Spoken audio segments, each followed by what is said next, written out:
January 26, 1998.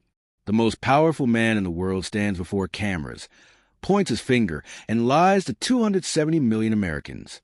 8,000 miles away, a man who spent 27 years in prison for fighting injustice watches and sees something everyone else missed.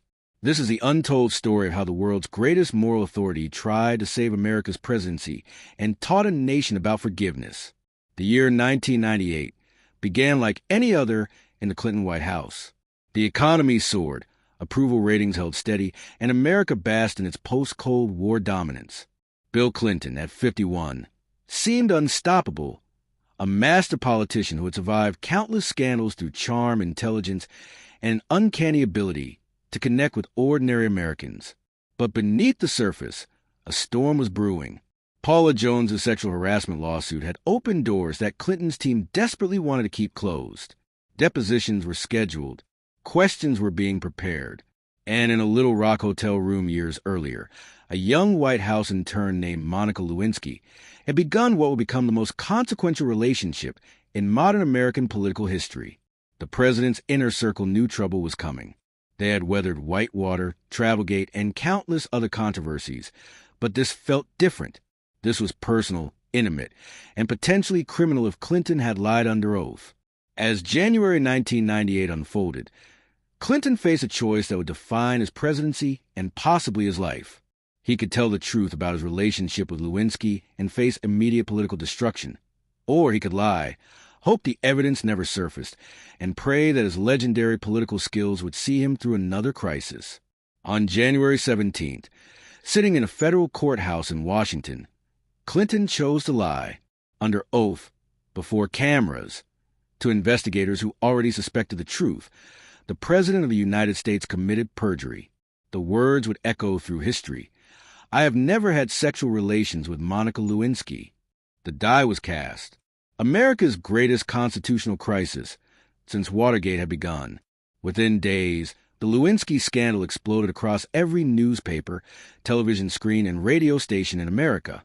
The Washington Post, breaking the story on January 21st, unleashed a media frenzy unlike anything seen since Watergate 24 years earlier.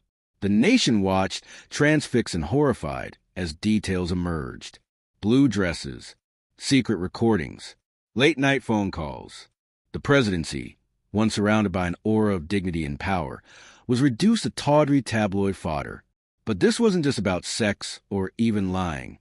This was about the soul of American democracy. Republicans smelled blood, seeing an opportunity to destroy a president they had never accepted as legitimate. Democrats found themselves defending behavior they privately found indefensible.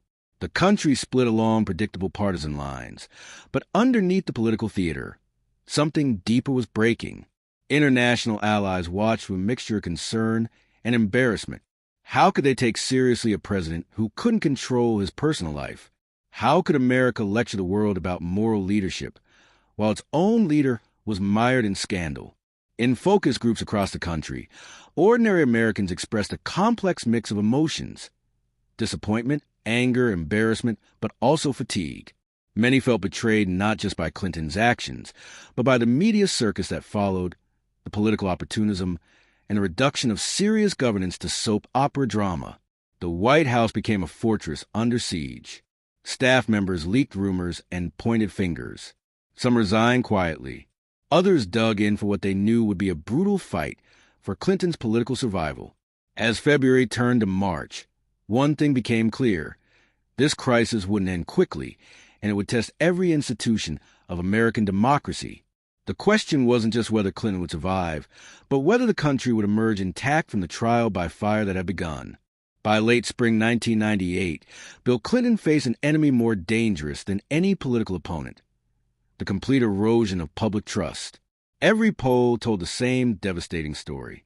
While Americans might approve of his job performance, they no longer believed a word he said. The problem wasn't just political. It was existential. Clinton had built his entire career on his ability to connect with people, to make them believe in him personally. Now, that superpower was gone. When he spoke about health care, people wondered if he was lying. When he discussed foreign policy, they questioned his motives. Independent counsel Kenneth Starr's investigation had metastasized into something far beyond its original scope. What began as a probe into Arkansas real estate deals now encompassed every aspect of Clinton's personal life. Starr's team interviewed hundreds of witnesses, subpoenaed phone records, and pursued every lead with prosecutorial zeal. The legal jeopardy was real and growing. Perjury charges loomed. Obstruction of justice seemed likely. For the first time in his charmed political life, Clinton couldn't talk, charm, or negotiate his way out of trouble. The evidence was the evidence, and much of it was damning. His own party began to abandon him. Democratic senators, facing re-election, stopped inviting him to campaign events. Former allies spoke anonymously to reporters about their deep disappointment and betrayed trust. The political coalition that had twice elected him president was crumbling, but perhaps most crushing was the personal toll. Hillary Clinton's fury was legendary within the White House. Chelsea, away at Stanford, had to endure late-night comedy shows mocking her father. Longtime friends stopped calling. The presidency, which Clinton had dreamed of since childhood, had become a prison of his own making. As summer approached, Clinton realized that traditional political responses wouldn't work. This wasn't a policy disagreement or even a typical scandal. This was about character, about trustworthiness, about whether he was fit to hold the office he had sought his entire adult life. He needed something more than spin doctors and damage control. He needed moral authority, something he no longer possessed. In the quiet hours after midnight, when the White House staff had gone home and the protesters had dispersed, Bill Clinton faced the hardest truth of his presidency. He wasn't fighting for his political survival anymore. He was fighting for his humanity. The man who had mastered every aspect of politics found himself in uncharted territory. This wasn't about winning an election or passing legislation. This was about something far more fundamental, convincing 270 million Americans that beneath the lies and betrayal, there was still a human being worthy of their understanding, if not their forgiveness. Clinton had always believed in redemption. It was central to his Southern Baptist upbringing and his political philosophy. He had given second chances to others throughout his career, championing rehabilitation over punishment, believing in the possibility of transformation.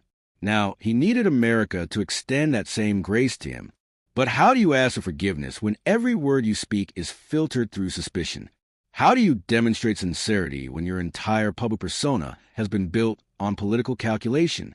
Clinton realized that traditional presidential apologies, carefully crafted by speechwriters and focus grouped by pollsters, would ring hollow.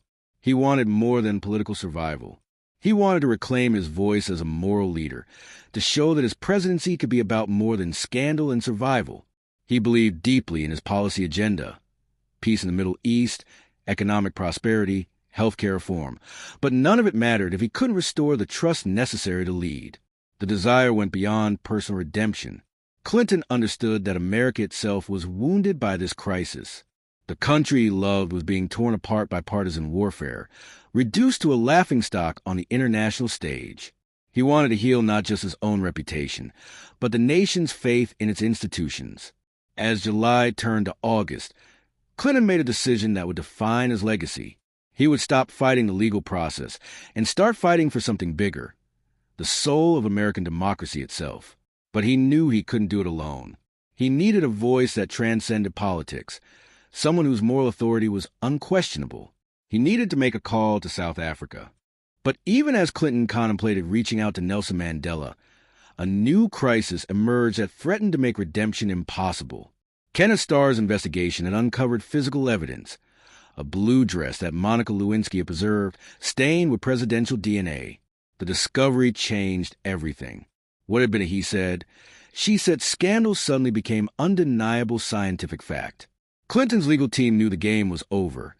There was no spinning DNA evidence. The president would have to admit publicly what he had denied for 8 months. But the timing couldn't have been worse. On August 7, 1998, terrorists bombed U.S. embassies in Kenya and Tanzania, killing 224 people and wounding thousands more. As commander-in-chief, Clinton needed to project strength and moral authority to respond to this attack on American interests. Instead, He was scheduling a humiliating grand jury testimony via closed-circuit television from the White House. The image was devastating. America's president, sworn to protect the nation, reduced to answering questions about his personal conduct while Americans died overseas. International allies began to question whether Clinton could effectively lead during a crisis. How could he order military strikes where his own credibility was in ruins? How could he negotiate with world leaders who had watched him lie to his own people for months?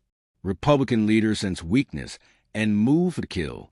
House Speaker Newt Gingrich publicly questioned Clinton's ability to serve as commander-in-chief.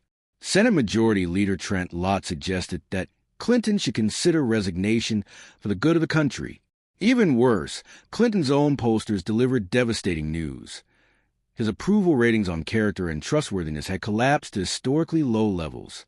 Focus groups showed that Americans might tolerate his policy positions, but they fundamentally didn't trust him as a person anymore. The president faced an impossible paradox. To begin healing, he needed to tell the truth about Monica Lewinsky, but telling the truth would provide his enemies with the ammunition they needed for impeachment.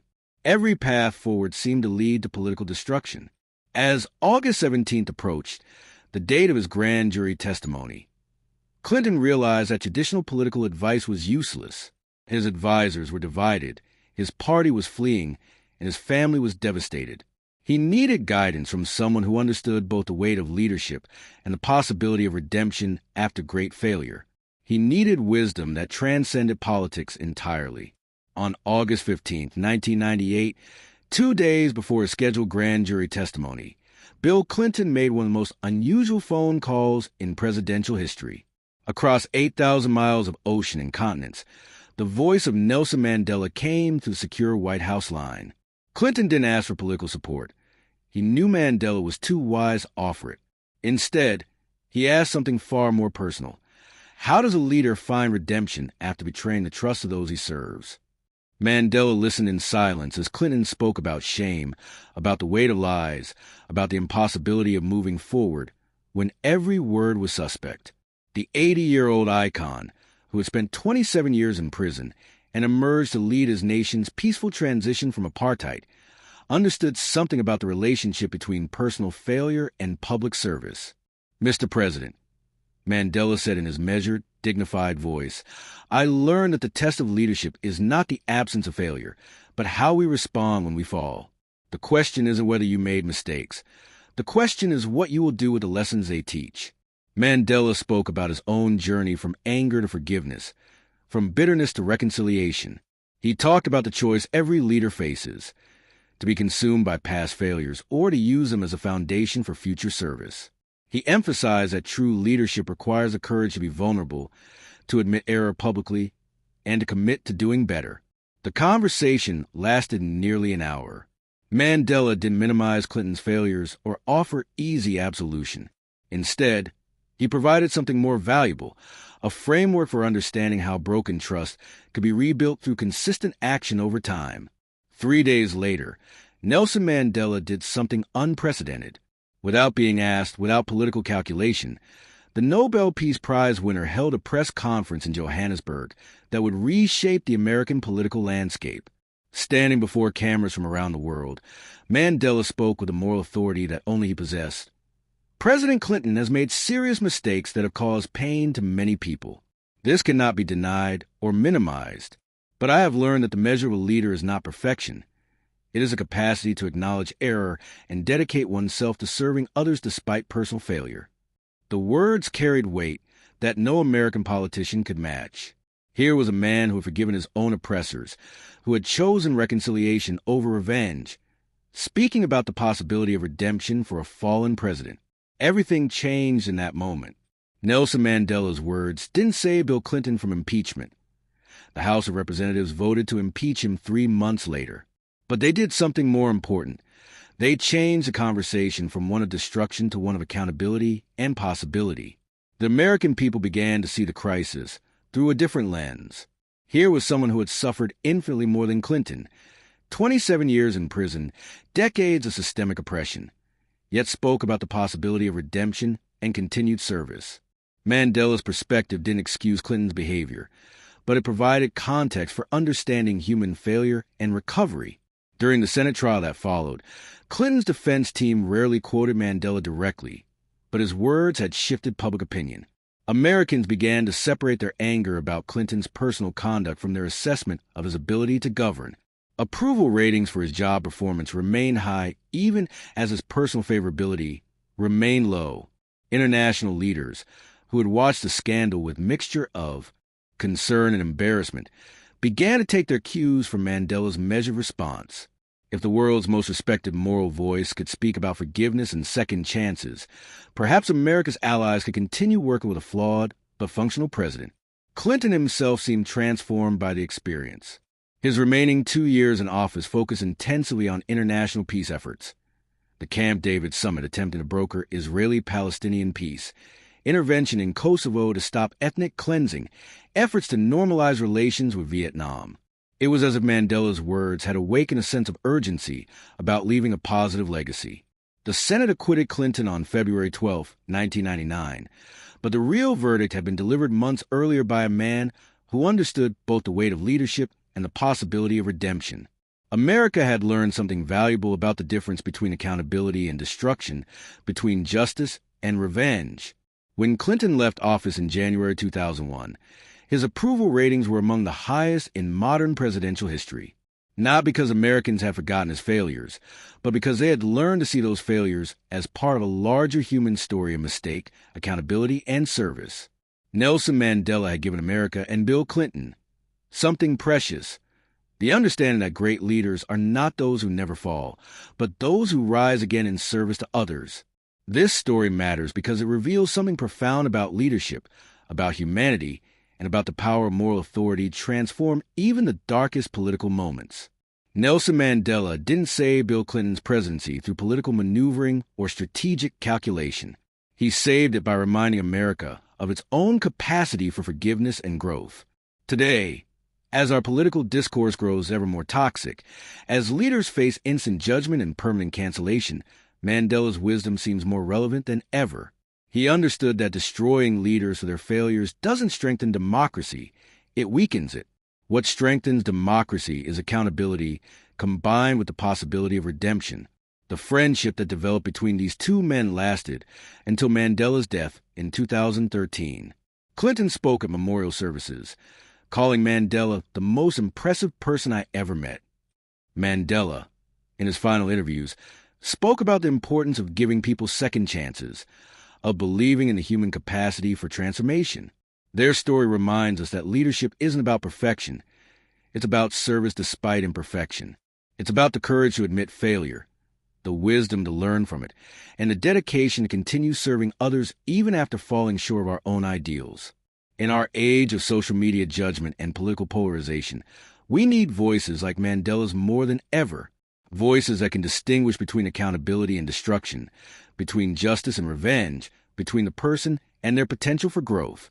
The real lesson of this story isn't about Bill Clinton or even Nelson Mandela. It's about the choice we all face when confronted with failure, our own or others. Do we seek to destroy, or do we seek to build something better from the ruins? What do you think? In our current political climate, do we need more voices like Nelson Mandela's? Can leaders truly be redeemed after major failures? Or are some mistakes unforgivable? I want to hear from you in the comments. Have you ever had to forgive a leader who disappointed you? Do you think America got it right with Clinton? Or should accountability have looked different? If this story made you think differently about leadership, redemption, or the power of moral authority, give it a thumbs up.